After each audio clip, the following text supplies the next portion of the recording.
ఇక్కడ వింటున్న వాక్యం మళ్ళీ మీకు ఫేస్బుక్ ద్వారా వస్తుంది, అలాగే యూట్యూబ్లో కూడా దీన్ని అప్లోడ్ చేస్తున్నాము. కాబట్టి ఒకవేళ ఎప్పుడైనా వీలు కుదరకపోతే దేవుని వాక్యం వినండి. దేవునికి స్తోత్రం. హల్లెలూయా. దేవుని వాక్యంలోకి వెళ్ళిపోతాం నేరుగా. పరిశుద్ధ బైబిల్ గ్రంథంలో పేతురు రాసినటువంటి మొదటి పత్రిక, గడిచిన వారము మనము ధ్యానించినటువంటి వాక్యంలో ఇంకా కొనసాగిద్దాము. ఇది రెండవ భాగంగా మనం అనుకుని ముందుకు వెళ్తాము. గడిచిన వారం మనం ధ్యానించినటువంటి వాక్య వర్తమానాన్ని ఇంకా కొనసాగించుకుందాము. పరిశుద్ధ బైబిల్ గ్రంథంలో కొత్త నిబంధన భాగం నుండి పేతురు రాసిన పత్రిక మొదటి అధ్యాయము, మొదటి పత్రిక 2వ అధ్యాయము 21వ వచనాన్ని మనం చూద్దాము. క్రీస్తు కూడా మీ కొరకు బాధపడి మీరు తన అడుగుజాడల యందు నడుచుకున్నట్లు మీకు మాదిరి నిలిచిపోయెను. దేవునికి స్తోత్రం. చిన్న ప్రార్థన. సకల ఆశీర్వాదములకు కారణభూతుడా మీకు వందనాలయ్యా. యేసు మీ ఘనమైన నామములో ఈ వాక్యం ధ్యానించుటకు ఈ సన్నిధిలో నిలిచి ఉన్న తండ్రి, ఇంతవరకు పాటలు పాడి మిమ్మల్ని స్తుతించి ఉన్న ప్రభువా, చెప్పిన సాక్ష్యములు బట్టి మీ నామానికి మహిమ కలిగింది ఆయన. ఆరాధనలో మీరు మా మధ్య ఉన్నందుకు స్తోత్రాలు. ఆయన ఈ ఆత్మతో మమ్మల్ని నింపినదేవా నీకు వందనాలు తండ్రి. అలాగే నాయన నీ వాక్య ధ్యానం చేయించుండగా నీ బిడ్డనైనా నన్ను మరుగుపరిచి నీ ఆత్మ నాయన నుంచి కూడి వచ్చిన బిడ్డలతోనూ నాతోనూ మీరు మాట్లాడి బలపరచమని యేసుక్రీస్తు నామములో ప్రార్థించి అడిగి మేము పొందుకున్నాం తండ్రి. ఆమేన్. దేవునికి స్తోత్రం. మరి ఎప్పుడైనా సరే సంఘంకి వచ్చినప్పుడు కానీ లేదా యూట్యూబ్ రకరకాల ఛానల్స్తో మీరు వాక్యం విన్నప్పుడు కానీ మొదట చిన్న ప్రార్థన మీరు చేసుకోవాలి. నీ వాక్యం ద్వారా నాతోటి మాట్లాడాలి. దేవుడు మాట్లాడితే మనకు ఆశీర్వాదం, అది మనకు మేలుకరంగా ఉంటుంది. కాబట్టి మనం ఆ రీతిగా సిద్ధపడాలి. చెప్పిన వాక్యం ద్వారా మన జీవితంలో ఏదో ఒక విషయాన్ని నేర్చుకోవాలి. ఇది అలవర్చుకోండి. కాబట్టి మనం ఆశీర్వదించబడాలంటే దేవుని మాట శ్రద్ధగా వినాలి. ఆ మాటకు లోబడి జీవించి అనుభవం ఉండాలి. దేవునికి స్తోత్రము. చదువుకున్న వాక్యాన్ని మనం గమనిస్తూ ఉంటే, క్రీస్తు కూడా మీ కొరకు బాధపడి మీరు తన అడుగుజాడల యందు నడుచుకున్నట్లు మీకు మాదిరి ఉంచి పోయెను. దేవునికి స్తోత్రం. ఇక్కడ చదువుకున్నటువంటి వాక్యంలో మనం నేర్చుకోబో ఒక ముఖ్యమైన విషయం కంటే, యేసు ప్రభు తన అడుగుజాడలు ఉంచి ఒక మాదిరిగా ఉంచి వెళ్ళిపోయాడట ఆయన. అంటే అడుగుజాడలు ఏంటి? ఆ అడుగుల్లో నడిస్తే మనం క్షేమంగా వెళ్ళిపోతాము అని ఒక అడుగుజాడలో మంచిగా ఉంచాడట. ఈ నక్సలైట్లు సంచరించే ప్రదేశాల్లో కొన్ని బాంబులు పెడతా ఉంటారు. నడిచే దారిలోనే పెడతారు. అంటే వారికి పోలీసులకు ఉన్న వైరాన్ని బట్టి వేరే విషయాలు అది లోన్ పెడతారు. ఆ లోన్ పెట్టినప్పుడు ఎక్కడ కాల్ వేస్తే ఏం జరుగుతుంది ఆవిడకి తెలియదు. అది ఆ బాంబులు పెట్టినోడికే తెలుస్తుంది. అతను వాడి మాత్రం ఏం చేస్తాడు? పెట్టని చోట అడుగులు వేసుకుంటూ పెడతాడు. కాబట్టి ఎక్కడ ప్రమాదం ఉందనేది, ఎక్కడ మనకి కీడు ఉందనేది దేవునికి తెలుసు. కాబట్టి ఆయన మనకంటే ముందుగా తన అడుగుజాడలో నడిచి వెళ్ళాడు. ఎప్పుడైతే ఆ అడుగుజాడలో ఆయన క్షేమంగా వెళ్ళిపోయాడో అదే అడుగుల్లో అడుగేసుకుని వెళ్ళిపోతే మనం క్షేమంగా వెళ్ళిపోతాం. కాబట్టి యేసు ప్రభు తన అడుగుజాడలో ఉంచి వెళ్ళాడట మాదిరికరంగా. వాక్యాన్ని గమనిస్తుంటే తన అడుగుజాడలో నడుచుకున్నట్లు మీకు మాదిరి ఉంచి పోయాను. దేవునికి స్తోత్రము. ఎవరు నడుచుకోవడానికి? మనము నడుచుకోవడానికి. ఇక్కడ ఒక మంచి మాట ఏంటంటే, అందరూ కూడా వెళ్ళిపోయేవాడమే. యేసుక్రీస్తు ప్రభు వారు కూడా ఆరోహణమై పైకి వెళ్ళారు. మనం కూడా దినాన్ని భూమిని విడిచిపెట్టి వెళ్ళిపోతాం. అయితే మనము అడుగుజాడలో మాదిరిగా ఉంచి వెళ్ళాలి. నీ వెనకాల ఉన్న వారికి నీ నుంచి ఒక మాదిరి ఉండాలి. ఉందా మాదిరి? ఒక తండ్రిగా ఒక మంచి మాదిరి నీ దగ్గర ఉందా? ఒక తల్లిగా ఒక మంచి మాదిరి నీ దగ్గర ఉందా? కాబట్టి నువ్వు ఒక మంచి మాదిరి కలిగి ఉండాలని దేవుడు కోరుకుంటున్నాడు. నిన్ను బట్టి వెనకాల వాళ్ళు నీ వెనకాల నడుచుకుంటూ వాళ్ళు రావాలి. నిన్ను బట్టి నేర్చుకోవాలి. కాబట్టి లోకంలో నిన్ను చూసి ఏం నేర్చుకుంటున్నారు అని ఆలోచన చేయాలి. అర్థమవుతుందా? ఓ తల్లి అంట తన పిల్లల్ని సండే స్కూల్ త్వరగా వెళ్ళిపోండి, ఇంకా పడుకున్నారంటే నా అమ్మ లేచేసి పిల్లలు లేపి పంపించేస్తుందంట. ఆ పిల్లలు లేచి వెళ్ళిపోయారు. అరే చర్చ్ టైం అయింది, చర్చ్ టైం మాత్రం నాన్న అలా పడుకుని టీవీ చూసుకుంటూ వెళ్ళండిలే అంటున్నాడంట ఇంట్లో తండ్రి. అంటుంటే అప్పుడు ఈ కొడుకు అన్నాడంట నా అమ్మతోటి, అమ్మ ఎంత వయసు వస్తే నేను ఇంట్లో కూర్చోవచ్చు. అదేంటి అలా అడిగామంటే, నాన్న పెద్దోడాడు కదా కాబట్టి నాన్న ఇంట్లో కూర్చోవచ్చు కదా, చిన్నపిల్లలు మాత్రమే టైంకి సండే స్కూల్కి వెళ్ళిపోవాలి, పెద్దోళ్ళు ఏం చేయాలి అంటే ఒక ఏజ్ వచ్చిన తర్వాత నీ నుంచి ఒక మాదిరి పోతుందేమో, కాబట్టి ఇంట్లో నిన్ను ఒక పరిశీలిస్తూ ఉంటారు, నీ మాదిరిని గమనించుకోవాలి. కాబట్టి మనము వెనకాల వాళ్ళకి ఒక మాదిరిగా ఉండాలని మన ప్రవర్తన ఉండాలి, ఒక మాదిరిగా ఉన్నామన్న సంగతి మర్చిపోకూడదు. మీరు గాంధీనగరం అవసరం వెళ్తున్నప్పుడు పిల్లలు, చిన్న పిల్లలు ఎంగినప్పుడు మారు మనసు పొందాలి, బాప్తిసం తీసుకున్న గుర్తులేదు, నేను మా భార్య ఇద్దరు పిల్లలతోటి చర్చికి వెళ్ళాము. ఏదో విషయం మీద పాస్టర్ గారికి వెళ్ళి ప్రేయర్ చేయించుకుని వచ్చేస్తాను. చిన్నపిల్లలు కదా, జోళ్ళు మర్చిపోతుంటారు వాళ్ళు. నేను నలుగురు కూడా చిన్న మోటార్ సైకిల్ వెళ్ళిపోయాము. నేను నా భార్య బైక్ ఎక్కేసాను, పిల్లలు ఎక్కేశారు. ఇంక బయలుదేరుతున్నాం. బయలుదేరే టైంకి జోళ్ళు మర్చిపోయాం. ఎవరో పాస్టర్ గారి ఇంటి ముందు ఆయన అంత పెద్ద సేవకుడు అయ్యండి, మా ఇద్దరు పిల్లలు జోళ్ళు పట్టుకుని బయటకు వస్తే మా దగ్గరికి, బాబు చిన్నబాబు జోళ్ళు మర్చిపోయారు పిల్లలు అన్నారు. నేను ఆ షాక్ అయిపోయాను. జోళ్ళు ముట్టుకోవడానికి ఎవరు ఆలోచిస్తారు? అంత గొప్ప దైవ సేవకుడు అయ్యండి, ఆ జోళ్లను తెచ్చిస్తే ఆయన ఎంత తగ్గింపుదనం అది. నేను షాక్ అయిపోయి సార్ మీరు లేదు పల్లె అనేసి ఆయన జోళ్ళు ఇచ్చేసాను. నేను నేర్చుకున్నాను ఆయన దగ్గర. అది మొదలుకొని ఎప్పుడు కూడా నేను ఎవరి జోడే తీస్తాను, మోస్తాను, చిన్నపిల్లలు నేను సండేసుకుని నేనే వేస్తాను. ఒక గొప్ప దైవ సేవకుడు, ఆయన నుంచి ఒక మాదిరి నేర్చుకున్నాను. మరి నీ నుంచి కూడా సమాజం నేర్చుకోవాలి. అలాంటి మాదిరికరమైన జీవితం నీలో ఉండాలి. అర్థమవుతుందా? నీ నుంచి ఏ మాదిరి నీ బిడ్డలు నేర్చుకుంటున్నారనేది నువ్వు గమనించాలి. ఒక తండ్రిగా, ఒక తల్లిగా నువ్వు ఇంట్లో ఉంటున్నావంటే నీ వెనకాల నీ బిడ్డలు నేను చూసి నేర్చుకుంటారు వాళ్ళు అన్న సంగతి మనం మర్చిపోకూడదు. ఒక మాదిరికరమైన జీవితం జీవించి లోపల చెల్లాలి మనం. అర్థమవుతుందా? తాగుబోతులు మాట్లాడుకుంటారు, వాళ్ళ గొప్ప స్టైల్గా చెప్పుకుంటారు అన్నమాట. ఏం చెప్పుకుంటారంటే, ఒరే నేను పుల్లి తాగిన పడిపోను రా, అది పెద్ద మాదిరా. తాగుబోతులు మాట ఎలా ఉంటుంటాయి, నేను పుల్లి తాగేస్తుందరే స్టడీగా ఉంటాను, నేను నా ఇంటికి అంత పక్క ఇంటికి వెళ్ళను. ఇది ఎవరికి మాదిరి ఇవి? లోకల్ ఎలాంటి గొప్పలు చెప్పుకోవటం, చెడ్డ మాదిరి లోకల్లో ఉంటాయి, అది మంచి మాదిరి కాదు. కాబట్టి అర్థం చేసుకోండి, మనం మంచి మాదిరిని ఉంచి విడిచి లోపలోంచి వెళ్ళాలి. అర్థమవుతుందా? ఈ లోకంలో ఎవరికి ఎప్పుడు ఏ సమయంలో వెళ్ళిపోతే ఎవరికి గ్యారంటీ లేదు. అనుకుంటావే ఒకవేళ నేను బాగా ముసలు అయిన తర్వాత అప్పుడు ఒక మాదిరి గురించి పోతానంటే అప్పుడు దాకా ఉంటాను, గ్యారంటీ ఏంటి? కాబట్టి నీ నుంచి ఒక మంచి మాదిరి లోపల ఉండాలి. కొన్ని విషయాలు మనం అర్థం చేసుకోవాలి. మరి ఎవరైనప్పటికీ కూడా వారి నుంచి నేర్చుకోవాలి. మేము సూర్యనపురంలో ఉంటున్నప్పుడు అక్కడ మన జాన్ మోసెస్ చేస్తారని ఆ ఇంట్లో ఉండేవారు. ఆయన కానిస్టేబుల్, ఆయన ప్రభు నమ్ముకున్న వ్యక్తి కాదు. ఆయన ఇల్లు పంచారు. ఆయన వెనకాల తరం ఉంది, కొడుకు కోడలో పిల్లలు ఉన్నారు.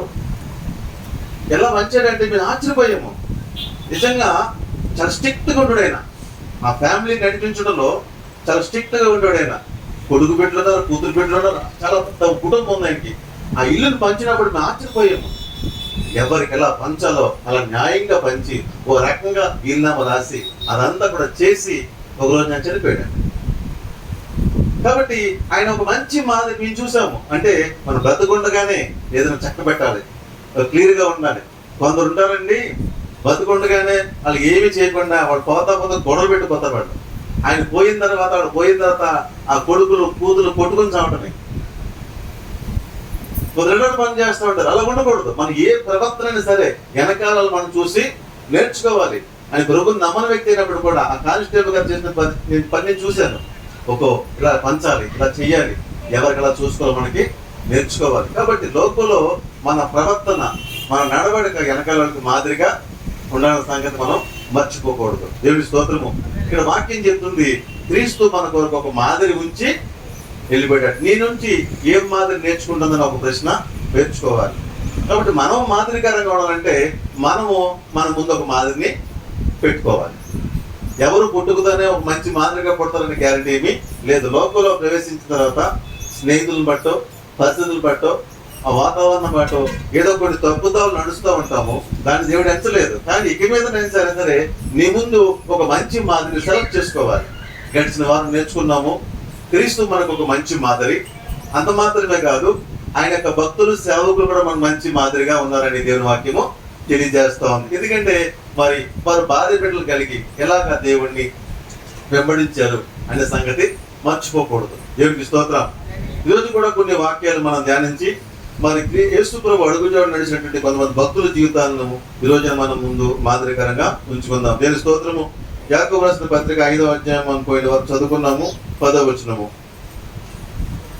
యాకోబు రాసినటువంటి పత్రిక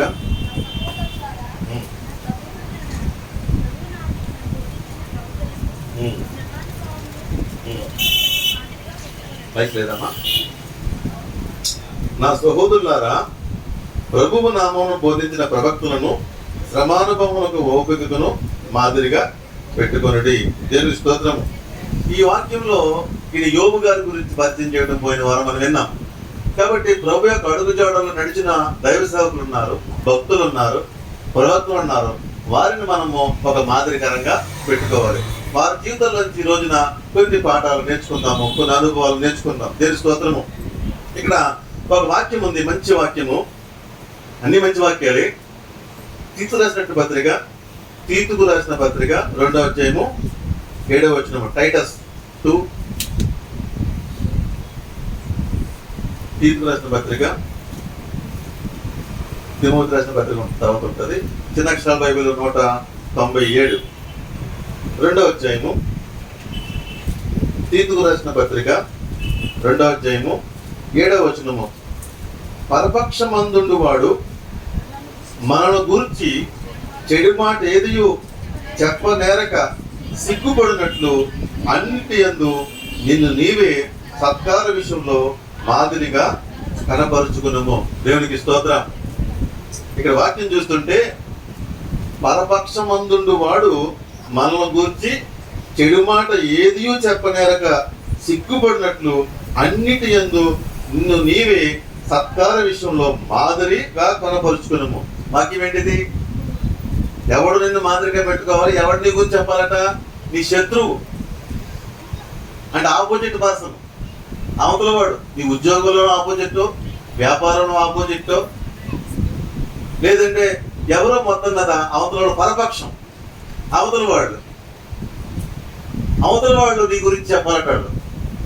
అవతల వాడు నీ గురించి, నీ సాక్ష్యం గురించి వాడు చెప్పాలి. నీ మంచి మాదిరిని వాడు పొగడాలి. అర్థమవుతుందా? నీ మంచి మాదిరి చూసి వాడు ఆశ్చర్యపోవాలి. నీ మంచి మాదిరిని చూసి వాడు ఆనందించాలి. వాడికి శత్రువే కావచ్చు, వాడు నీకు కీర్తన పెట్టడం కావచ్చు, మీ ఇద్దరి మధ్య కొన్ని వివాదాలు ఉండొచ్చు, కానీ సమయం వస్తే వడగట్టడు కాదండి. మేమిద్దరు మాట్లాడుకోకపోవచ్చు, మా ఇద్దరి మధ్య కొన్ని సమస్య ఉండొచ్చు, కానీ నా తమ్ముడు లాంటోడు కాదు, మా అన్న లాంటోడు కాదు, నా అదుకుండా ఆత్మ లాంటోడు కాదండి. ఎవరు చెప్పాలా సాక్ష్యము? పరపక్షముడు అవతలోడు చెప్పాలట నీ గురించి. అంతలో నువ్వు సంపాదించుకునే సాక్ష్యాన్ని. అర్థమవుతుందా? అవతల వాడు సహితము నీ గురించి మంచి సాక్ష్యము ఇవ్వాలి. బైబిల్లో ఒక సంఘటన మనం చూద్దాము. మరి సమూయేలు గ్రంథము 1వ అధ్యాయము 24వ వచనము. సమూయేలు గ్రంథము 1వ గ్రంథము 24వ అధ్యాయము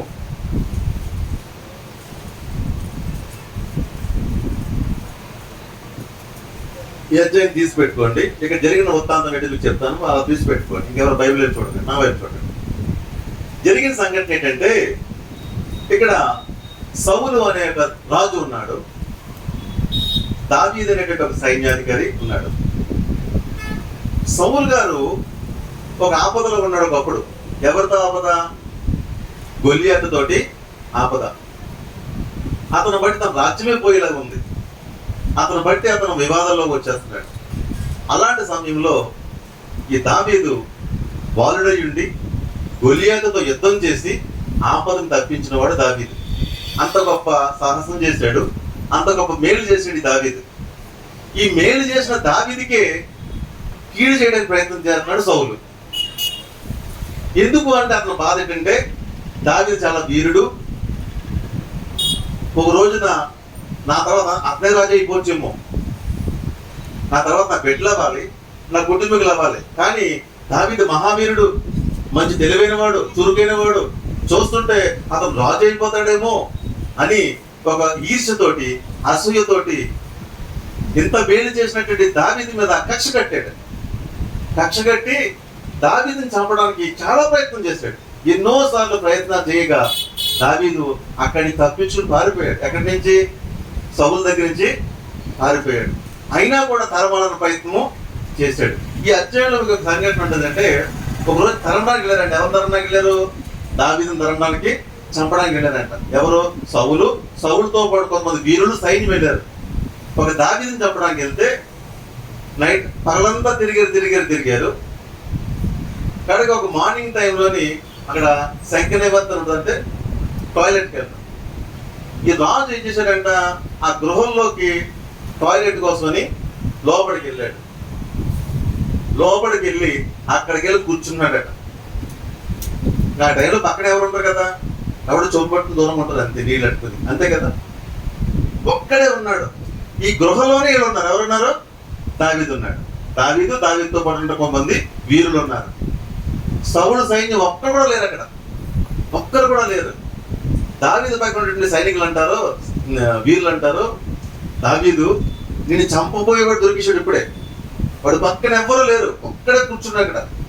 ఇదే అదును, వాడు చంపేద్దాం, నేను తరమాలని నిన్ను చంపాలని ప్రయత్నం. సౌలు ఇప్పుడే రైట్ టైం, ఇది ఒక అనుమతి ఇచ్చాడు చంపేస్తానని వాళ్ళు అడుగుతున్నప్పుడు అప్పుడు దావీదు అంటాడు, యెహోవా చేత అభిషేకం నొందిన వాడిని నేను చంపను అని.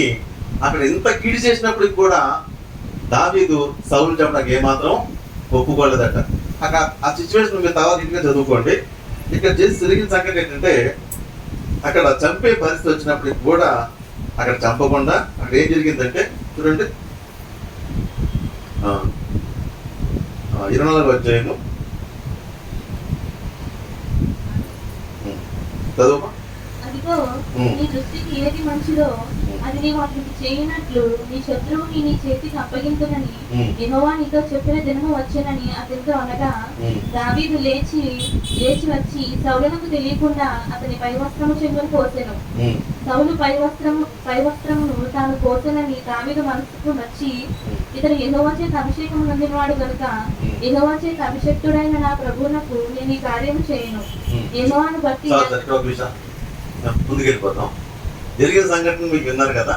ఈ సౌలు అక్కడ కూర్చున్నాడు టాయిలెట్కి, వెనకాల నుంచి వెళ్ళాడు దావీదు. వీళ్ళు ఏం చేశాడంటే వస్త్రపు చెంగుని సైలెంట్ కోసాడు. వస్త్రపు చెంగు అదే కథ పీక్ కూడా కోసేయచ్చు. వస్త్రపు చెంగు మాత్రం కోసి దానికే బాధపడ్డాడట.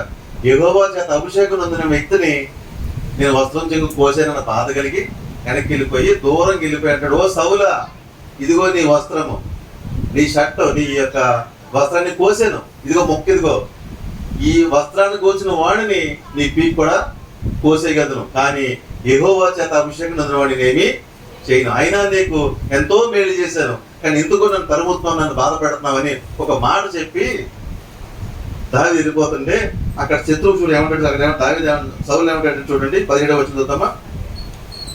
17వ చదవండి. దావీదుతో ఇట్లనెను, యెహోవా నన్ను నీ చేతికి అప్పగింపగా నన్ను చంపక విడిచినందుకు ఈ దినము నీవు నా అపకారమునకు ఉపకారం చేసిన వాడవై నా ఎడల నీకున్న ఉపకార బుద్ధిని వెల్లడి చేసేటివి గనుక నీవు నాకంటే నీతిపరుడవు. హల్లెలూయా. ఏమన్నాడు ఇప్పుడు? ఇంత అపకారం చేశాను, నీకు చంపాలని చూశాను, కానీ నీ చేతికి దొరికినాక నన్ను ఏమీ చేయకుండా విడిచిపెట్టావు కదా, నువ్వు నాకంటే నీతిపరుడువు. అలా ఎవరు చెప్పాలి? పరపక్షం వాడు నీ గురించి చెప్పాలి. అర్థమవుతుందా? నీ అపోజిషన్ పార్టీ వాడు ఏం చేయాలి? నీ గురించి చెప్పాలి. ఇంత హాని చేసినప్పుడు కూడా నాకు ఏ హాని చేయలేదని చెప్పి నీ గురించి చెప్పే ఒక సాక్ష్యము, ఒక మాదిరి నీలో కనిపించాలి. దేవుడి స్తోత్రము. ఆ రోజున ఒకవేళ దావీదు సౌలును చంపేస్తే ఈరోజు నా మాదిరి మనకి కనపడదు. అతని నుంచి మంచి సాక్ష్యం మనము చూడలేము. గుర్తుపెట్టుకోండి. కాబట్టి ఇక్కడ శత్రువే ఆశ్రదిస్తున్నాడు, నువ్వు నాకంటే నీతిపరుడు అయ్యా అన్నాడు. అని ఏమంటాడు ఇటువంటి ఏమంటాడు, ఒకటి తన శత్రువు దొరికిన మేలు చేసి పంపివేయినా ఈ దినమున నీవు నాకు చేసిన దానిని బట్టి యెహోవా ప్రతిగా నీకు మేలు చెయ్యును గాక. దేవునికి స్తోత్రము. శత్రువు దీవిస్తున్నాడు. ఇప్పుడు నీకెంత హాని చేశాను, నన్ను విడిచిపెట్టేశావు, నాకంటే నువ్వు నీతిపరుడువు. అంత మాత్రమే కాదు, ఏ దేవుని పేరిట నన్ను విడిచిపెట్టావో అదే దేవుడిని దీవించును కాక. దేవుని స్తోత్రము. శత్రువు సహితము నేను దీవించాలి. అలాంటి సాక్ష్యం మనకు కలిగి ఉండాలి. దేవుని స్తోత్రము. ఒక వ్యాపారంలో, ఉద్యోగంలో ఏదో నాకు విభేదలు ఉండొచ్చు, సమయం వస్తే నీ శత్రువు కూడా నేను దీవించే విధంగా నీ ప్రవర్తన ఉండాలని దేవుని వాక్యం చెప్తుంది. వాక్యం చెప్తుంది, పరపక్షమందుండు వాడు కూడా నిన్ను మెచ్చుకోవాలి, నేను కొనియాడాలి. నీ నీతిని బట్టి, నీ ధర్మమును బట్టి, నీ మంచితనం బట్టి వాడు కూడా నిన్ను అనుసరించాలట. అలాంటి సాక్ష్యం కలిగి ఉండాలని వాక్యం నేర్పిస్తుంది. ఇదే విషయంలో మళ్ళా ఇంకోసారి చూడండి, ఇదే సౌలు విడిచిపెట్టాడు కదా, అప్పటికైనా బుద్ధి రావాలి కదా.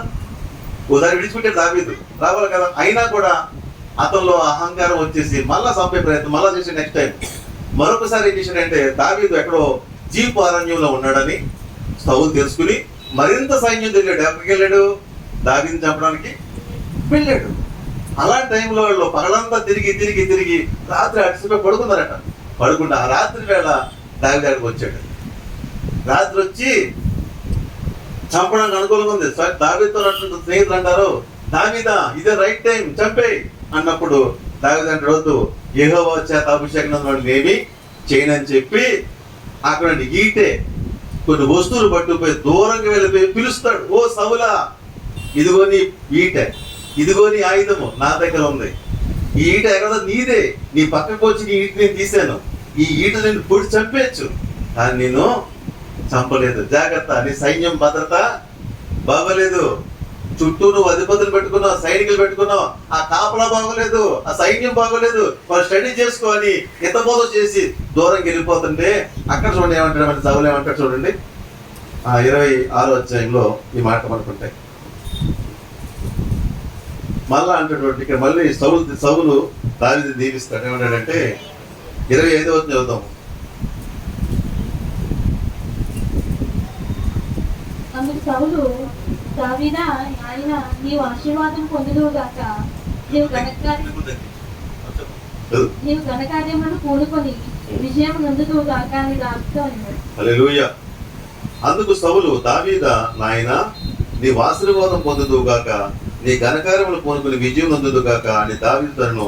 అప్పుడు దావీదు తన మార్గన వెళ్ళిపోయాను. దేవునికి స్తోత్రము. మరొకసారి కూడా నేను బెస్ట్ వెళ్ళిపోయాను. ఎందుకంటే పరపక్షమందున్న వాడు కూడా నేను దీవించే వ్యక్తిగానే ఉంటాను. దేవుని స్తోత్రము. ఒక దెబ్బ కొట్టేది ఏంటి, ఇంకా పెరుగుతుంది. ఆ దెబ్బ కొట్టినప్పుడు కూడా సైలెంట్ కొట్టమే కొత్తుమల లక్షణము. దేవుని స్తోత్రము. అందరూ అంటారు, ఇదేంటి నేను మాట్లాడినా నువ్వేమన్నదటమ్మా అనేవాడు అనొచ్చు.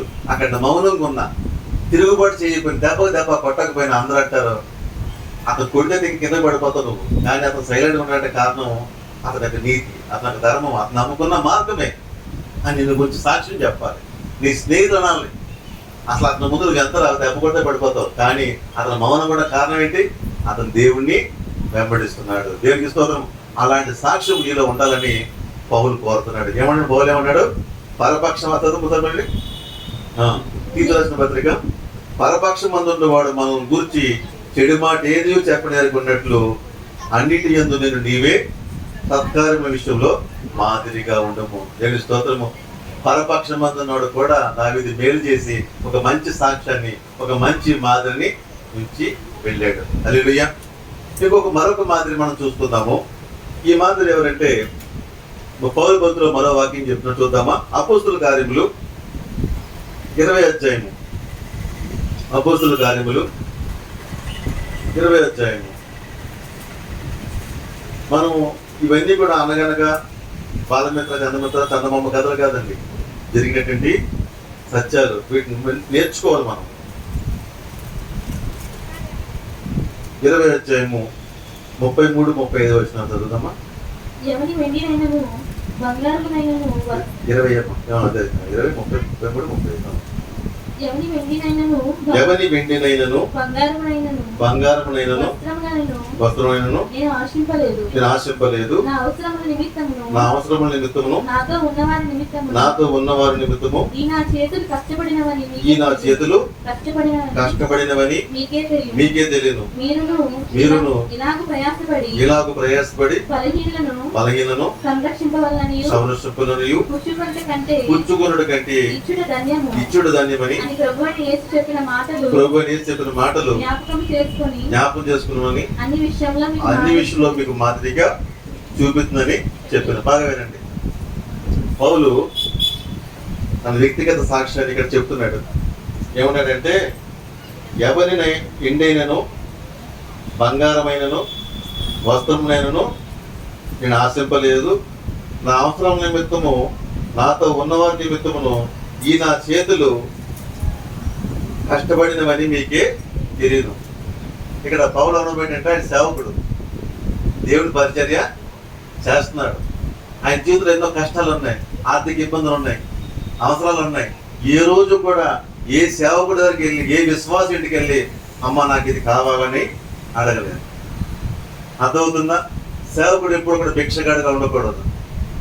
గుర్తుపెట్టుకున్నా అన్న ఎవరు అనుకోవద్దు. సేవకుడు బ్లెస్ చేసేవాడే, దేవుడి స్తోత్రము. పౌలు అంటాడు, నేను ఎవరి వద్దకు వెళ్ళి ఇది నాకు కావాలని అడగలేదు అన్నాడు. దేవుడి స్తోత్రము. నేను కష్టపడుకున్నాను, ఆ సంపాదనతో నేను అలా చేస్తున్నాను.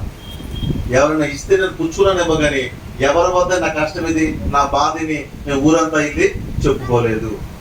అర్థం చేసుకోండి, సేవకుడు ఇలాగ ఉండాలి, విశ్వాసం కూడా ఇలాగ ఉండాలి.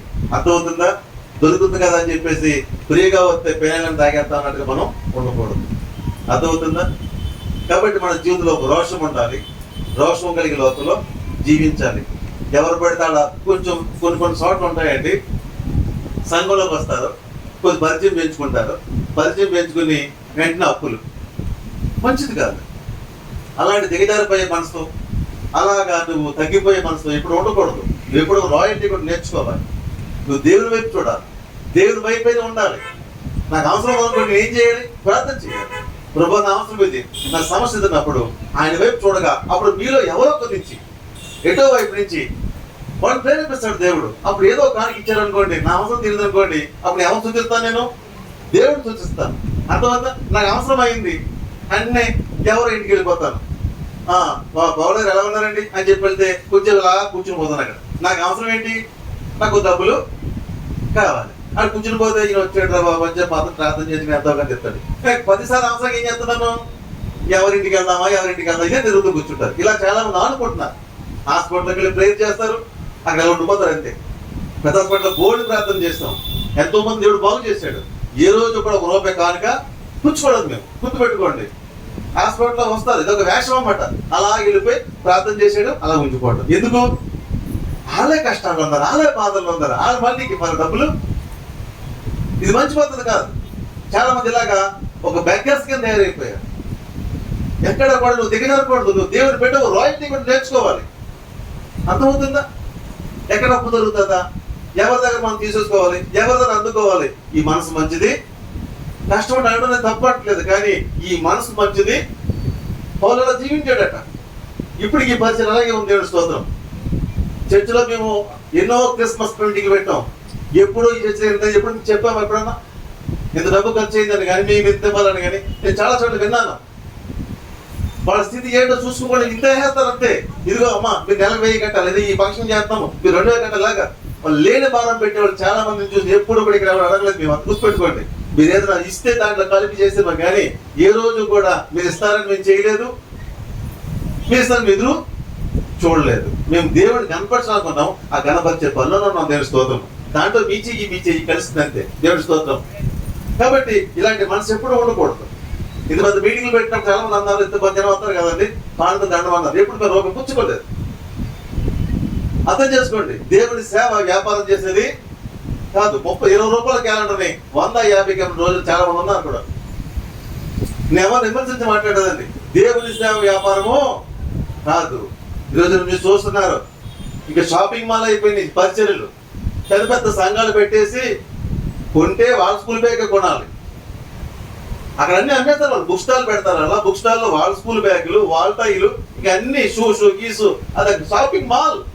దేవుని షాపింగ్ మాల్ కాదు. ఒకరోజు యేసు ప్రభువు ఇలాగే దేవాలయంలోకి వెళ్తే అది దేవుని ఆలయం లేదట, అది షాపింగ్ మాల్ అయిపోయింది. గొర్రెల్ని, పశువుల్ని, పక్షుల్ని అమ్మే స్థలం కింద మారిపోయింది. ఆరాధించే స్థలము కాదు, ఏమైందట అది వ్యాపార స్థలం కింద మారిపోయింది. నా ప్రభు ఎప్పుడు కోపడలేదు, అక్కడే కోపడతాడు ఆయన.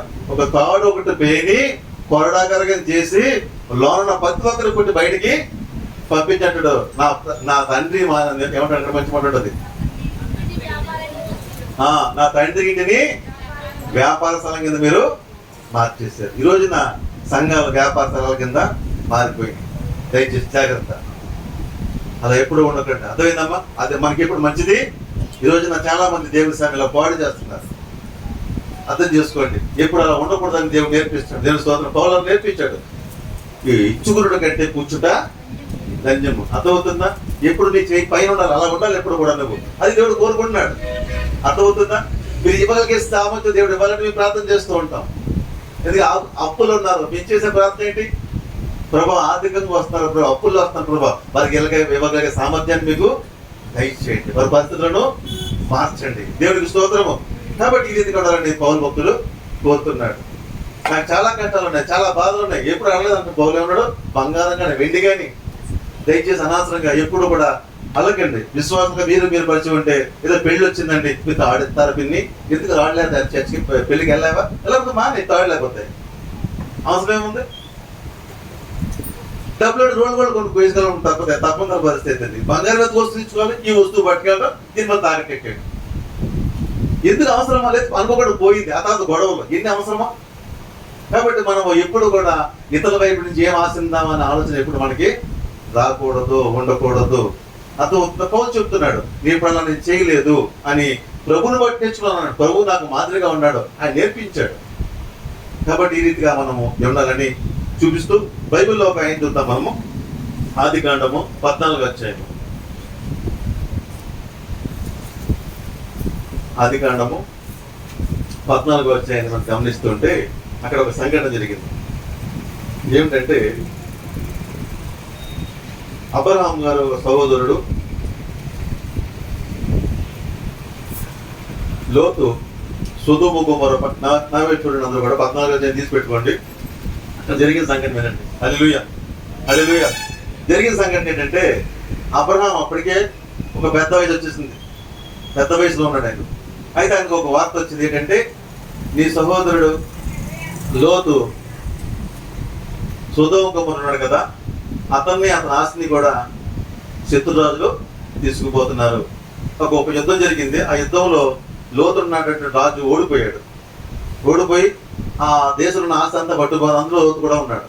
అప్పుడు ఈ అబ్రహాము తన సహోదరుడు నష్టపోతున్నాడని తన బలం ఆలోచించుకోలేదు, తన యుద్ధవీరుడు కాదు అయినప్పటికీ కూడా తన ఉన్నటువంటి 318 మందిని ఎండబెట్టుకుని గొప్ప యుద్ధం చేసి ఆ రాజును తరివేసి తిరిగి వస్తున్నాడట. తిరిగి వస్తుంటే సొదొమ రాజు అంటాడు, మేము చేయలేకపోయి యుద్ధం ఓడిపోయాము, ఆ రాజుకి దాసులం అయిపోయాము, మధ్యలో నువ్వు వచ్చి యుద్ధం చేసావు, తిరిగి మమ్మల్ని గెలిపించావు, నువ్వు చేసిన మేలు మేము మర్చిపోలేము అని అబ్రహాముని కొనియాడుతూ, మేము ఓడిపోయిన మమ్మల్ని గెలిపించావు, దాసులుగా ఉండవచ్చు మళ్ళీ మమ్మల్ని రాజుగా చేసావు, నీ మేలు మర్చిపోలేము.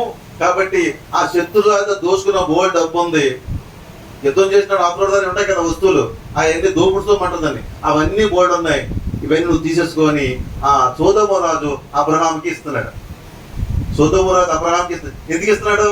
మమ్మల్ని గెలిపించావు, నువ్వు ఓడిపోయి బానిసగా వెళ్తున్న మమ్మలను దారిలో అడ్డొచ్చి మా పక్షంగా పోరాడి మమ్మల్ని గెలిపించావు, మమ్మల్ని నిలబెట్టావు. కాబట్టి ఇదిగో ఈ డబ్బు, ఈ బంగారం, ఈ వెండి తీసుకొని అబ్రహాం ఇస్తే అన్నాడు. అది రాయల్టీ, అది ఓ రకంగా రాయల్టీ కదా, ఎందుకంటే తను చేసాడు పని ఉంది. కానీ ఏమన్నాడు అబ్రహాం? ఏమన్నాడు తెలుసా? నువ్వేమంటావంటే అబ్రహాం ఉన్నాడు కదా, అబ్రహాం నేనే ఇచ్చానంటావు నువ్వు. రేపు పొద్దున్న ఏమంటావు? బయటికి సాక్ష్యం ఏం చెప్తావు? అబ్రహాం ఈ వేళ ఆ స్థితి ఉన్నాడు కాంగ్రెసా, ఆ యుద్ధం చేసినప్పుడు నేను బహుమతి కింద, గిఫ్ట్ కింద ఏమిచ్చాను? వెండి బంగారము వాళ్ళు డబ్బు ఇచ్చాను. దాన్ని బట్టే అబ్రహాం ధనవంతుడు అయ్యాడు అని చెప్తావు నువ్వు. అలాంటి సాక్ష్యము నాకొద్దు. నేనంటూ పైకి వస్తే నా దేవుడి పేరు పైకి రావు. తెలుసుకోవట్రా, నా దేవుడిని నేను ఇచ్చాడు, నా దేవుడు నాకు ఇచ్చాడు అని సాక్ష్యం చెప్పాలి. తప్పితే వాళ్ళు వీళ్ళు ఎవరో కాదు. దేవుడి స్తోత్రము. నీ వ్యాపార అభివృద్ధికి, నీ ఉద్యోగానికి, దేనికి కూడా ఇతర సాయం కోరకు. తోట నేను తప్పంటది కానీ ఆ దృష్టిని కొనకూడదు. నీకు ఉద్యోగం వచ్చిందా, నీ రికమెండేషన్ దేవుడి స్తోత్రం. మినిస్టర్ల వైపు, వాళ్ళ వైపు, వీళ్ళ వైపు మాకు ఎవరూ లేరండి. ఎవరు కావాలి నీకు రికమెండేషన్ చేయడానికి? దేవుడు చాలదా? నువ్వు దేవుని వైపు చూడు, దేవునితో తిరుగు, దేవునితో ఉండు. ఆయన రికమెండ్ ఇచ్చే జాబ్ నీదే. 1000 మంది వెళ్ళి ఒక పోస్ట్, ఆ పోస్ట్ నీదే అవుతుంది. ఎందుకంటే దేవుడు నమ్మకంగా ఉన్నాం కాబట్టి. దేవుని స్తోత్రం. చాలా మంది మనుషులపై ఆనుకుంటూ ఉంటారు. రేపు పొద్దున ఆ ఉద్యోగం పోతే ఎవరు చెప్తున్నారు? ఆడికి పోస్ట్ నేనే ఇచ్చాను అంటాడు. అంటేనా? అంతేనండి. అప్పుడు మహిమ ఎవరికి వస్తుంది? దేవుడికా మానవుడికా? అబ్రహాం అదే అంటాడు, మహిమ దేవునికే చెల్లాలి. ఒక రోజున ఏమంటుంది అసలు నువ్వు? అబ్రహాం ధనవంతం చేసింది నేనే అంటావు. అది నాకు అవసరము లేదు. ఒక్క నూలు పోగు కూడా నాకు. చూడండి ఒకసారి, ఇప్పుడు చదువుతాం. ఇంకా పైకి వద్దాను, పైకి 15వ వచనం. రాత్రివేళ అతడును అతని దాసులను వారికి ఎదురుగా మొనలు తీర్చి వారిని కొట్టి దమస్కముకు ఎడమతట్టును హోవా మతును తరిమి ఆస్తి యావత్తు తిరిగి తెచ్చి తన తమ్ముడైన లోతును అతని ఆస్తిని, స్త్రీలను, ప్రజలను తిరిగి తీసుకొని వచ్చాను. అతడు కదర్లాయామీరును అతనితో కూడా ఉన్న రాజులను ఓడించి తిరిగి వచ్చినప్పుడు సొదొమ రాజు అతను ఎదుర్కొనటకు రాజు లోయ ఆమె షావే లోయ మట్టుకు బయలుదేరి వచ్చింది. మరియు షాలేము రాజైన మెల్కీషెదెకు రొట్టెను ద్రాక్షరసము తీసుకుని వచ్చెను. అతడు సర్వోన్నతుల దేవుని యాజకుడు. అప్పుడు అతడు అబ్రహాంను ఆశ్రదించి ఆకాశమునకు భూమికి సృష్టికర్త సర్వోన్నత దేవుని వలన అబ్రహాము ఆశ్రదించబడును గాక అనియు నీ శత్రువులు నీ చేతికి అప్పించిన సర్వోన్నత దేవుడు స్తుతించబడును గాక అని చెప్పాను. దేవుని స్తోత్రం. ఇంత గొప్ప యుద్ధంలో అబ్రహాము విజయం సాధించిన కారణం ఏంటి? అతనే బలవంతుడు కాదు, అతని సైన్యము లేదు, దేవుడు అతని సహాయము చేశాడని. మెల్కీసెదెకు ఎవరో? పరోక్షంగా యేసు ప్రభువే, ప్రధాన యాజకుడైన. అప్పుడే వచ్చాడే, వచ్చి అబ్రహాం బ్లెస్ చేశాడట. బ్లెస్ చేయగానే ఈయన చేశాడు, ఏది తెచ్చిచ్చాడు? అక్కడ రొట్టె ద్రాక్షరసం తెచ్చిచ్చాడు. తెచ్చి ఈయన చేశాడు, ఈయన దర్శన భాగాన్ని ఇచ్చాడు. అర్థమవుతుందా? కాబట్టి ఇక్కడ ఒక సమస్య ఉంటుంది. చాలా మంది ఏమంటారంటే, నాకు పలానాడు బాప్తిస్మం ఇచ్చారండి, నేను అక్కడ నా తల్లి సంఘం అండి, పిల్ల సంఘం అండి, అక్కడ నేను కానుకలు పంపాలని అడుగుతారు. బైబిల్ ఏం చెప్తున్నాను? ఈ వాక్యాన్ని బట్టి ఎక్కడ నువ్వు రొట్టె ద్రాక్షరసం తీసుకుంటావో అక్కడే నీ కానుక ఉండాలి. ఇక్కడ కావచ్చు, ఇంకో ఊరు కావచ్చు, ఇంకో దేశం కావచ్చు, ఎక్కడ నువ్వు ప్రభురాత్రి పాల్గొంటావో అక్కడ అంతే. కొంతమంది ఏం చేస్తారంటే, వీళ్ళు ఎక్కడ తప్పిపోతారని దొంగ ప్రమాణం చేయంటారు బాప్తిస్మం ఇచ్చినప్పుడు. లేని ప్రమాణాలు. నువ్వు ఎక్కడున్నా, ఏ ఊర్లో ఉన్నా, ఇక్కడే ఇలాంటి బాప్తిసాలు కూడా జరుగుతున్నాయి. నాకు బాధ కలుగుతుంది. అర్థమవుతుందా? కాబట్టి అక్కడ అబ్రహాము మెల్కీసెదెకుకి ఆ దర్శన భాగం ఇచ్చిన తర్వాత, అద్భుతంగా దీవించిన తర్వాత అక్కడ జరిగిన కార్యం ఏంటంటే ఏమంటాడు? నీ శత్రువును నీ చేతికి అప్పించిన సొదొమ రాజు 20వ వచనము. మనుషులను నాకు ఇచ్చిన ఆస్తిని నీవే తీసుకోమని అబ్రాహాముతో చెప్పగా, అబ్రాహాము నేనే అబ్రాహాము ధనవంతునిగా చేసినని నీవు చెప్పకుండానట్లు ఒక నూలు పోగైనను చెప్పుల వారినను నీ వాటిలో ఏదైనాను తీసుకొనని ఆకాశమునకు భూమికి సృష్టికర్తయను సర్వోన్నతుడు దేవుడనైన యెహోవా ఎదుట నా చేసి ప్రమాణం చేసి ఉన్నాను. దేవునికి స్తోత్రం. హల్లెలూయా. నీ నుంచి నాకు ఏం అక్కర్లేదయ్యా, ఏం అక్కర్లేదు అని చెప్పేసి ఒట్టి చేతితోనే అబ్రహాము వెళ్ళిపోయాడు. అది ఎందుకు అలా వెళ్ళిపోయాడు? మీకు అర్థమవుతుందా? అలా చెప్పగలుగుతాం మనం? చెప్పే మెట్లో ఉన్నామా? పేరు ఎత్తకూడదు. నాకు తెలిసిన వాళ్ళు, బాగా కావాల్సిన వాళ్ళు, మేమేదో పేదవాళ్ళకి చీరలు పంచి పెడితే ఆవిడే వచ్చి లైన్ ఉండిపోయి, మేమేమో పేదవాడికి పేదవాడు చెప్పేసి చీరలు పంచి పెడుతున్నాం. నీ స్థితి ఏంటి? అన్నీ ఉన్నాయి, బీరువాడి చీరలు ఉన్నాయి, నీకు సామర్థ్యం ఉంది, నెలొచ్చే బోర్డు ఆదాయం ఉంది. ఈవిడ వచ్చి ముసుకేసుకుని నాకు చీర ఎంచేపు ఆడుకునే బుద్ధి మంచిది. నిరా లేకపోతే వచ్చి నుంచో తీసుకో. దేవుడి స్తోత్రం. ఏమని విమర్శించట్లేదు. నేనేమంటానంటే, నీ ఎలాంటి మనసు రావాలంటే అబ్రహాము గారిలాగే నేను 10 మంది చీరలు పంచాలి అనే ఆలోచన ఇవ్వకుంటారు. దేవుడి స్తోత్రం. చాలా మందికి అలా ఉండదు. ఎక్కడ ఏమి ఇస్తారా వెళ్ళిపోయి లైన్లో నుంచి చూడాలి. భర్త పోయిన డబ్బులు ఎత్తాను, నా భర్త పోయాడు బాబా ఇచ్చేయండి అమ్మ, భర్త బతిగా ఉన్నాడు. ఇలాంటి చాలా మంది డబ్బు కోసం దిగజారిపోయిన వాళ్ళు చాలా మంది ఉన్నారు. అలాంటి పనులు ఎప్పుడు చేయకండి. ఎప్పుడు కూడా అబ్రహాము మనసు ఎప్పుడు నేను ఇస్తాను కానీ అవదాను నేను పుచ్చుకోను. అలా ఉండాలంటే దేవుడి స్తోత్రం. అలా ఉండాలి, నేను నిలబడితే అలా ఉంచుతాడు దేవుడి స్తోత్రం. అర్థమవుతుందా? నేను పెట్టుకున్న పేరు అబ్రహాం పాలనించో, నా అబ్రహాం అంటే ఇదే నాకు ఇష్టం. ఎప్పుడు కూడా 10 మందికి ఇచ్చేవాడు ఉండాలి దేవుడి స్తోత్రం. అంతేగాని ఎవడో తల వంచుకునే స్థితి రాకూడదు. ఆ సాక్ష్యం మంచిది కాదు, గుర్తుపెట్టుకోండి. అలా ఉండాలని దేవుడు కోరుకుంటున్నాడు. రోషం కలిగి ఉండాలి. ఇదే విషయం మీద ఇంకొక విషయం ఉంది, నేను త్వరగా ముగిస్తున్నాను. దావీదు ఒక రోజున చూద్దాము. సామూయేలు 2వ గ్రంథము చివరి అధ్యాయం తీసుకోండి. త్వరగా వెళ్ళిపోతున్నాను. అక్కడ జరిగిన సంఘటన ఏంటంటే 24 అధ్యాయం 24 వచనం. జరిగిన సంఘటన ఏంటంటే ఒక తెగులు వచ్చింది. ఆ తెగులు అది ఎవరి వల్ల వచ్చింది? దావీదు వల్ల వచ్చింది. దావీదు చేసిన తప్పిదాన్ని బట్టి ఇలాంటి కరోనా తెగులు వచ్చింది. చాలా మంది వేలకు చచ్చిపోయారు. వేల మంది చచ్చిపోయారు. ఒక దేవత వస్తుంది, అందరిని చంపుకుంటూ పోతుంది. అప్పుడు దావీదు వెంటనే దేవుడి దగ్గర సాగిలి పడిపోయి నన్ను క్షమించు నాయన, నా తప్పిదమును బట్టి తప్పు వచ్చింది కాబట్టి నేను ఏం చేస్తే ఇది నెరవేరుతుంది, ఆగుతుంది అని అన్నప్పుడు దేవత చెప్పింది, ఎక్కడైతే ఆ దూత ఆగిందో అక్కడ దేవుడికి ఒక బలిపీఠము కట్టు అని చెప్పినప్పుడు అక్కడ బలిపీఠం కట్టడానికి ఏం కావాలి? స్థలము కావాలి. ఇప్పుడు ఎప్పుడైతే దేవుడు దగ్గర దావీదు తీర్మానం చేసినాడు, ప్రభువా నేను బలిపీఠం కడతాను, నా తప్పును ఒప్పుకుంటానని చెప్పగానే ఆ తెగులు ఆగిపోయింది, స్టాప్ అయిపోయింది. ఇప్పుడు దేవుడికి ఏం చేయాలి? బలిపీఠము కట్టాలి. బలిపీఠం కట్టాలంటే ఎక్కడ కట్టాలి? ఎక్కడ దేవత ఆగిందో అక్కడే కట్టాలి. అదొక కళ్ళం, అంటే ఒక పొలములో ఆ ధాన్యం ఆరవేసిన ఒక చోట, ఒక మంచి ప్లేస్ అన్నమాట. ఆ ప్లేస్ లో దేవత ఆగింది. ఇప్పుడు అక్కడే ఏం కట్టాలి? బలిపీఠము కట్టాలి. ఇప్పుడు దావీదు అంటాడు, ఈ కళ్ళము ఎవరిది, ఈ స్థలము ఎవరిది అన్నాడు. అప్పుడు దావీదు రాజు చదువుతున్నాడు, ఈ పొలం ఎవరిది, ఈ భూమి ఎవరిది అన్నాడు. అయ్యా నాదే అన్నాడు. ఇది నాకు కావాలి, అమ్ముతావా అన్నాడు. దేనికి అయ్యా అంటే ఇక్కడ బలిపీఠం కడతానన్నాడు. బలిపీఠం కట్టడానికి నేను అమ్మటం ఏంటయ్యా, నువ్వు రాజువు, అడిగి తీసేసుకోవచ్చు. ఆయన దేవుడు కట్టేది కదా, దాన్ని నేను అమ్మటం ఏంటయ్యా, అందరి మంచి కోసం చేస్తాం కదా ఈ పని, కాబట్టి ఇది ఉచితంగా తీసుకో అని ఆ స్థలంగా అతను ఉచితంగా ఇస్తున్నాడు. రాజు అన్నాడు, భలే కలిసి వచ్చింది మనకి అన్నాడా? కలిసి వచ్చే కాలానికి నడిచి వచ్చే కొడుకుంటాడు అన్నాడా? నో నో నో నో ఏమన్నా చూడండి. నేను అలాగే తీసుకొనను, వెల ఇచ్చి నీ వద్ద పొందును, వెల ఇయ్యక నేను తీసుకొనిన దానిని నా దేవుడైన యెహోవాకు దహన బలిగా అర్పించనని అరోనాతో చెప్పి ఆ కళ్ళమును ఎడ్లను 50 దుర్మల వెండికి కొనెను. నేను అలాగ చేయను, వెల ఇచ్చి నీ వద్ద కొందరు వెల ఇయ్యకే నేను తీసుకుని దాని దేవుడైన యెహోవాకు బలిపడి అర్పించమని అరోనాతో చెప్పిన. డబ్బు ఇవ్వకుండా నేను కొన్నాను. మనకి ఎంతసేపు ఎవడు ఉచితంగా ఇస్తాడా అక్కడ చర్చి కట్టేసుకోవాలి. నీకు దేవుడు గుళ్ళు కట్టాలంటే కదా రోడ్లే అన్ని గవర్నమెంట్ స్థలాలు ఆక్రమణ చేసుకోవడం అని గుడి కట్టాడు.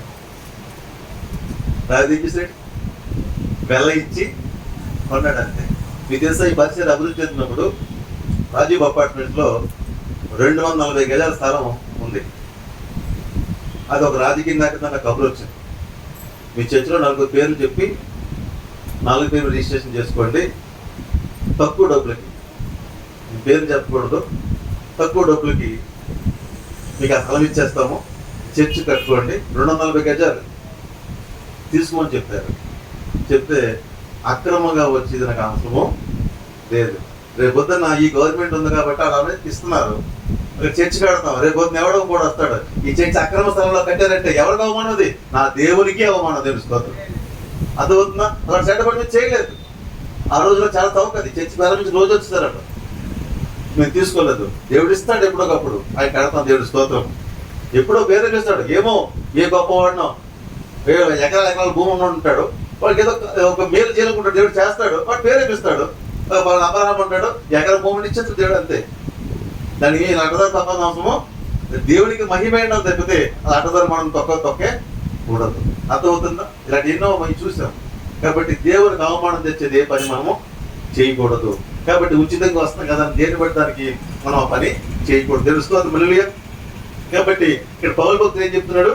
అపోస్తల కార్యములో 20 అధ్యాయం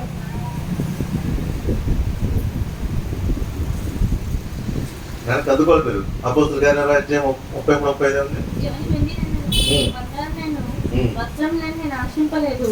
నా వస్త్రముల నిమిత్తమును నాతో ఉన్నవారి నిమిత్తమును ఈ నా చేతులు కష్టపడినవని మీకే తెలియను. హల్లెలూయా. మరి ఇప్పుడు ఏం చెప్తున్నాడో నేను మాదిరిగా ఉన్నాను అన్నాడు. ఏ మాదిరిగా ఉన్నాడో? ఎవరి దగ్గర చెయ్యి చాచలేదు, అలా ఉండాలన్న. అర్థమవుతుందా? ఎప్పుడు కూడా ఎవరిని ఏం అడుగుతామనే మనసు దేవుని పెట్టే మనకి ఉండకూడదు. నీకు కష్టం వచ్చిందా, బాధ వచ్చిందా, దేవుడికి మొరపెట్టు, ప్రార్థన చేయి. దేవుడే తలుపు పెడతాడు. అద్భుతంగా నీకు రావాల్సిన సహాయము అందిస్తాడు. ఆ మహిమ దేవునికే కలుగుతాడు. దేవుడి స్తోత్రం. రైట్. ఇంకొక విషయం చెప్పి నేను వాక్యాన్ని ముగిస్తున్నాను. ఫిలిప్పీ రాసిన పత్రిక 13వ అధ్యాయము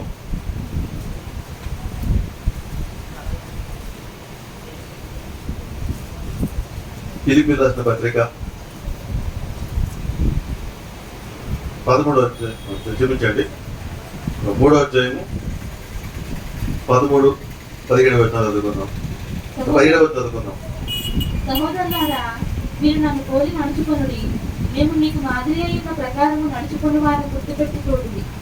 హల్లెలూయా. సహోదరులారా, మీరు నన్ను పోలి నడుచుకునండి. మేము మీకు మాదిరి అయిన ప్రకారము నడుచుకుని వారిని గురిపెట్టి చూడండి. ఇక్కడ పౌలు అంటున్నాడు, నన్ను పోలి మీరు నడుచుకోండి, నేను మాదిరికరంగా ఉన్నాను. పౌల్లో చాలా మాదిరి నేర్చుకుంటున్నాము. ఇక్కడ ఒక మాదిరి కనపడుతుంది. ఏంటి పౌలు మాదిరి అంటే 11వ వచనం చూద్దాం. 11వ వచనం ఏంటంటే, ఇంకా కొంచెం చూద్దాం. 12వ వచనము, ఇదివరకే నేను గెలిచిన వాడిని అయినను, ఇదివరకే సంపూర్ణ సిద్ధి పొందిన అయినను నేను అనుకునటలేదు. కానీ నేను దేని నిమిత్తము క్రీస్తు యేసు చేత పట్టుబడుతున్నో దానిని పట్టుకొనవలనని పరిగెత్తుచున్నాను. సహోదరులారా, నేను ఇదివరకే పట్టుకొని ఉన్నానని తలంచుకొనను. అయితే ఒకటి చేయుచున్నాను, వెనుక ఉన్నవి మరచి ముందున్న వాటి కొరకై వేగిరపడుచు క్రీస్తు యేసు నన్ను దేవుని ఉన్నతమైన పిలుపునకు కలుగు బహుమానము పొందవలనని గురి యొక్కకే పరిగెత్తుచున్నాను. సరే, ఇక్కడ ఈ అధ్యాయంలో పౌలు దగ్గర నేర్చుకున్న ఒక మంచి పాఠం ఏంటంటే, పౌలు అంటాడు, సమస్తమును నేను పెంటగా ఎంచుకున్నాను.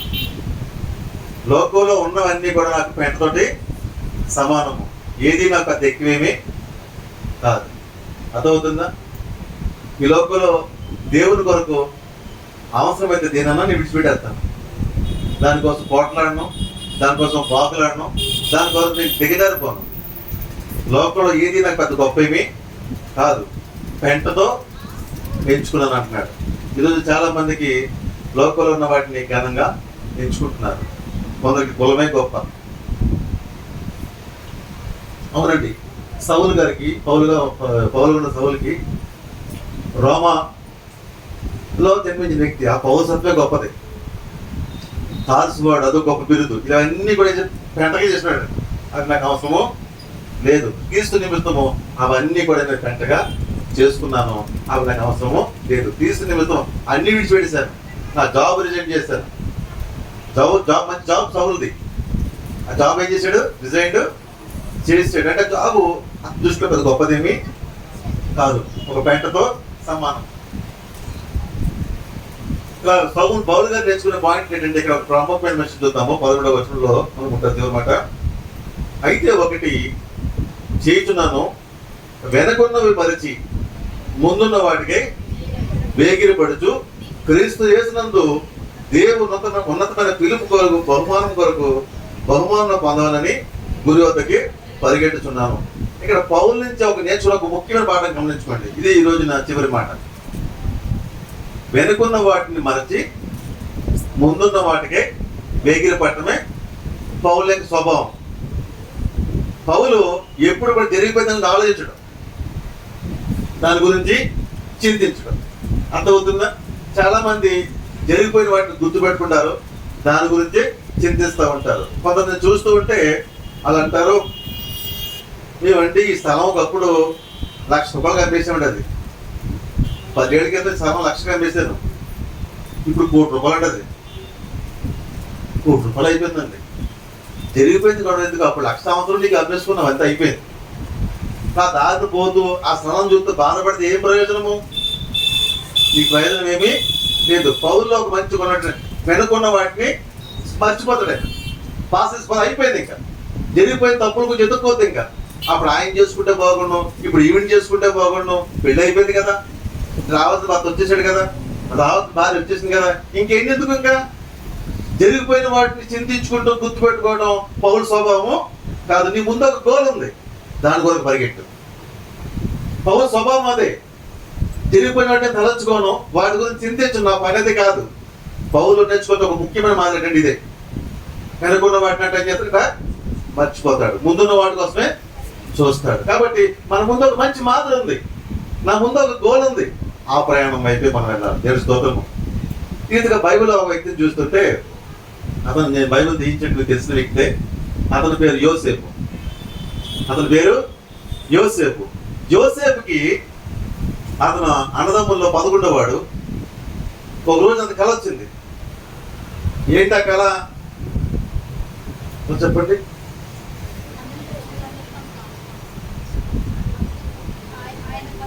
ఆ కళ ఏంటంటే, అందరికంటే ఆ కుటుంబంలో తను గొప్పగా ఉంటున్నాడట. అంటే అన్నదమ్ములు అందరూ అతను బాధ ముందు పడతారని, ఆ పనులన్నీ కింద పడ్డాయట, ఈ పని మాత్రం నిలుచుందని ఈ కళ వచ్చింది. ఈ కళ రాగానే కళ వచ్చింది, కష్టాలు బేరమైంది. గమనించండి, కళ స్టార్ట్ అయింది, కష్టాలు స్టార్ట్ అయిపోయింది. అన్నదమ్ములు శత్రువులు అయ్యారు, అన్నదమ్ములే శత్రువులు అయ్యారు. చంపాలని చూశారు, చంపే ప్రయత్నం కూడా చేశారు. ఒకటి ఇంటివారు. ఒక ఇంటికి పనిచేయడానికి వెళ్తే నమ్మకంగా పనిచేశాడు, ఆ యజమానురాలు ద్రోహము చేసింది, చెయ్యని తప్పును మీద వేసింది. నీతిమంతుడిగా ఉన్నాడు, కానీ ఏం చేసింది? చెయ్యని తప్పు వేసి ఒక శిక్ష వేసి జైలుకే పంపించింది. అర్థమవుతుందా? ఆ తర్వాత ఒకటి చెప్పాడు, మంచి సహాయం చేసాడు, వాడు మర్చిపోయాడు. కానీ యోసేపు ముందు లక్ష్యం ఉంది ఏంటి? దేవుడిని ఒక కళ ఇచ్చాడు, ఒక దర్శనం ఇచ్చాడు, అది నెరవేరుతాడు. నా దృష్టి ఏం చెప్పు దాని మీదే. అంతేగాని నా అన్నదమ్ములను మోసం చేశారు, మా అన్నదమ్ములు మోసం చేశారు, అలా బాధపడితే ఏం ప్రయోజనము? మా బంధువు ఒక ఆయన ఉన్నాడు, నలుగురందములు అయితే నాకు మేనమామ ఫుల్గా తాగేస్తుంటే మా అత్త అంది, మన దేవుడి మాట చెప్తుంటా కదా, వాడికి దేవుడి మాట చెప్పు, తాగేస్తున్నాడు, మామూలు తాగట్లేదు, రోజు పొద్దున సాయం తాగటం సంవత్సరాలు కూడా తాగేస్తున్నాడు. సంవత్సరాలు రోజు కూర్చుని చెప్పమంటే ఒక ఫంక్షన్కి వెళ్ళాను, మాయా అసలు నీ బాధ ఏంటి, ఎందుకు తాగుతున్నావు, నీ ఆరోగ్యం పాడైపోతుంది కదా అంటే, ఏం చెప్పకుండా నా బాధ అన్నాడు. చెప్పు నేను వింటాను అన్నాను. మా అన్నదమ్ములు పంపకం పంపారు, ఆ పంపకాలలో నాకు 7 గజాల భూమి తక్కువ పంచారు. ఎన్ని గజాలు? 7 గజాల భూమి తప్పుగా పంచారంట. అందరూ కలిసి మోసం చేశారు. అందరూ కలిసి మోసము, నాకు రావాల్సిన వాటాలో 7 గజాల భూమి తక్కువ వచ్చింది, దాని గురించి తాగుతున్నాను అన్నాడు. ఎన్ని సంవత్సరాలు? ఈ తాగుడికి ఎకరాల భూమి ఉండొచ్చు. కొందరు జీవితాల్లో జరిగిపోయే నష్టాలని జ్ఞాపకం చేసుకోవడం, దాని మీదే ఉంటాం. సౌలు ఏం చేస్తున్నాడు? వెనకున్న వాటిని మర్చిపో. వెనకాల ఏదో జరిగిపోయింది, అప్పుడు అలా చేస్తే బాగుండు, ఇలా చేస్తే బాగుండు, వాటిని జ్ఞాపకం చేసుకుంటూ నువ్వు భవిష్యత్తు విడిచిపెడుతున్నావు. నీకు మంచి భవిష్యత్తు ఉంది, నీ మీద ఒక ప్రణాళిక ఉంది, దేవుడి నీ పట్ల ఒక డ్రీమ్ ఉంది, అది నెరవేర్చుకో. ఆదేశంగా చూడు, వెనకున్న వాటిని మర్చిపో. అలా జరిగితే బాగుండు, ఎలా జరిగితే బాగుండు, విడిచిపెట్టాయి. ఇది పౌలు స్వభావం, అది కాదు. ఇప్పుడు యోసేపు అనుకుందామండి, యోసేపు నాన్నదమ్ములు మోసం చేశారు, ఎప్పటికైనా మనల్ని పగ తీర్చుకోవాలనుకున్నాడు. అప్పుడన్నా యోసేపు అలా చేయండి, నాకు ఒక డ్రీమ్ ఉంది, ఒకరోజు నేను సింహాసనం ఎక్కుతాను, ఆ సింహాన్ని దేవుడు ఎక్కిస్తాడు, అది నా డ్రీమ్ అంతే. నా అన్నదమ్ములకు అవసరం లేదు. ఈ అన్నదమ్ముల ఒకవేళ నాకు అక్కడ పంపడంగా చేశారేమో, దేవుడు స్తోత్రం. అర్థమవుతుందా? ఒకవేళ పోతే మరి భార్య ఎంత నిందేసిందండి, అది ఊహించండి నిందేసింది. మరి నీతి పట్టు నిందేస్తే ఎలా ఉంటుంది? నేను ఎందుకంటే నాకు అనుభవం కదా, నాకు అనుభవం యేసుప్రభుతో వెళ్ళినప్పుడు అసలు నా ప్రభుని తెలుసుకోవడమే జైల్లో తెలుసుకున్నాను నేను. నిజానికి ఆ అటెంప్ట్ మటర్ నేను లేను, నా స్నేహితులు దాంట్లో పాల్గొన్నారు. నేను ఆ మటర్ లేనప్పటికీ కూడా రోజు థియేటర్ స్టేషన్కి వచ్చి వీడియో కొట్టాడు అని నా వైపు చూపించేవారు ప్రత్యర్థులు వచ్చి లాకప్లో ఉన్నప్పుడు. నేను పక్క పెంచుకున్నాను. నేను పొడవపోయినా పొడిచానంటావా, కొట్టకపోయినా కొట్టానంటావా, జైలు నుంచి రాకపోతానా పొడి చూపించకపోతానా, జైలు నుంచి రాకపోతా నీ కాళ్ళు అంటే రివెంజ్. యోసేపు అలా రివెంజ్ పెంచుకోలేదు. యోసేపు ఏమనుకోవాలి, జైల్లో తప్పించుకుపోయి ఆ పోతీఫర్ భార్యని ఏమైనా చేస్తాను అంటే అప్పుడు ఏమవుతుంది, ఈ డ్రీమ్ పాడవుతుంది. ఏమవుతుంది, దేవుడికి ఇచ్చిన డ్రీము పాడవుతుంది. వెనకున్న వాటిని గుర్తుపెట్టుకుని వాటి కోసం ఆలోచించుకుని ప్రతీకారాలు పోతే నీ డ్రీమ్ నాశనం అవుతుంది. యోసేపు ఒక డ్రీమ్ ఉంది, ఒక ఉన్నతమైన స్థానంలో వెళ్ళాలి. ఇప్పుడు పౌలుకు ఒక డ్రీమ్ ఉంది, క్రీస్తు యేసునందు కలుగు బహుమానంకే నేను పరిగెడతాను. ఈ పరుగులో వెనుకున్న వాటి సంబంధము లేదు. ఎవరు అవమానించినా, ఎవరు మోసం చేసినా, ఎవరు ఎన్ని అనుకున్నా, నీకు ఏం నష్టపోయినా కూడా నాకు ఏం బాధ లేదు. నాకు ఆటోనగర్లో ఒక 1200 గజాల స్థలం ఉంది, అది ఏదో అయిపోయింది. చాలా మంది గుర్తుపెట్టి మీకు ఆటనాలు అంత ఉంది అని మర్చిపోయిన పెంట. అది ఆటనాలు నాకేంటి పెంట. కోల్పోయి నీ పోగొట్టిన బోళ్ళు ఉంటాయి, అన్నీ మన పెంట. వాడుకు దాని ఆత్మీయ నేను క్రీస్తుని కలిగిన దేవుని స్తోత్రము. ఆ పెంట కంటే నేను సంపాదించాను క్రీస్తుని, అంతకంటే భాగ్యం ఏముందండి. అదొక నువ్వు క్రీస్తుని సంపాదించుకున్నావనే ఒక ధైర్యము, ఒక సంతోషము, అదొక ఆస్తి, అదొక ఖజానా. ఎవరు? యేసు ప్రభు. ఆయన సంపాదించుకున్నాను చాలు నాకు, ఆయన తృప్తిలో నువ్వు ఉండాలి. దేవుని స్తోత్రము. పౌలు అదే అంటాడు, పోయినవన్నీ పెంట నాకు అవసరము, అసలే సంపాదించుకున్నాను. ఏం సంపాదించుకున్నాను? ప్రభుని సంపాదించుకున్నాను, రక్షణ సంపాదించుకున్నాను. ఆయన ఇచ్చే బహుమానం ఉంది, దాని కొరకు ముందు వెళ్ళిపోతున్నాను. కాబట్టి వెనుకున్నవని నాకు ఏం అవసరమో లేదు. కాబట్టి చాలా మంది జీవితంలో వెనుకున్న వాటి గురించి ఆలోచించుకుంటూ చింతిస్తున్నారు వాళ్ళు. అదే బాధ, అదే దుఃఖము. పోయింది వదిలేయి, పాస్ పోతే పోయింది. ఇంకా బుద్ధికినమో తెలుసో తెలియకో వ్యాపారంలోనో ఉద్యోగంలోనో ఏదో పోగొట్టుకున్నా చూడద్దు. ఇంకా ముందు నీకు ఒక ప్రయాణం ఉంది, ముందు ఒక గమ్యం ఉంది, ముందు ఒక గోళం, దాని అయిపోయాడు. పౌలు అంటున్నాడు, ఇది నా మాదిరి అన్నాడు. పౌలు మాదిరి ఏంటిది? వెనుకున్న వాటిని మరిచి ముందున్న వాటికే ఎగిరిపడడం. దేవుడి స్తోత్రము. ఈ మాదిరిగా ఉండాలి. అంతేకాని జరిగిపోయిన పెళ్లి కోసము, నాకు రావచ్చు ఉద్యోగం పోయిన వాడి కోసము, వ్యాపారంలో నేను అక్కడ తప్పు చేసినంతా పోయిందని ఇవేమీ వద్దు. నీ ముందు ఒక గోల్ ఉంది, నీకు ఒక డ్రీమ్ ఉంది. యోసేపు ముందు ఏముంది? ఒక డ్రీమ్ ఉంది. ఏం డ్రీమ్ అది? అంతలాగా దేవుడు హెచ్చిస్తాడు, ఒక గొప్ప సింహాసనం మీద కూర్చోబెడతాడు అనే డ్రీమ్ వైపు వెళ్ళాడు. కానీ ఏ రోజు కూడా అందాన్ని పగదీర్చుకోవాలని కానీ, పోతీఫర్ భార్యను పగదీర్చుకోవాలని కానీ, ఇంకా ఏదో ఎవరు చుట్టుకుంటూ కూర్చోలేదు. అలా చేసుంటే యోసేపు ఆ స్థానంలోకి వెళ్ళాడు. ఇప్పటికీ కూడా చెప్తున్నాను, వెనకున్న వాటిని మర్చిపో, వాళ్ళ గురించి ఆలోచించద్దు. నువ్వు నీకు ఇచ్చిన దర్శనము, నీకు ఇచ్చిన గోలు ఉంది, దాని వైపు చూడు. చూస్తే రోజు ఆ చోటుకి వెళ్ళిపోతావు నువ్వు. అలా కాకుండా వెనుకున్న వాటిని చూసుకుని కూర్చోనుకో, అక్కడికి వెళ్ళావు కదా, తిరిగి పడిపోతావు అంతే. కాబట్టి పౌలు చెప్తున్నాడు, నేను వెనుకున్న వాటిని మర్చి ముందున్న వాటికి పోరాడుతున్నాను, ఇది నా మాదిరి అన్న దేవుని స్తోత్రం. కాబట్టి నిన్ను చూసి నేర్చుకోవాలి. హల్లెలూయా. ఎంత పోయినా కూడా నీలో స్టెబిలిటీ, ఎంత పోయినా సరే ధైర్యము, ఎంత పోయినా సరే నువ్వు నిలకడకుంటావు. నిన్ను చూసి లోకం నేర్చుకోవాలి. అలాంటి మాదిరి నీకు కావాలి. దేవుడి మాటలు దీవించిన గాక. ఆమేన్. ప్రార్థన చేసుకుందామా?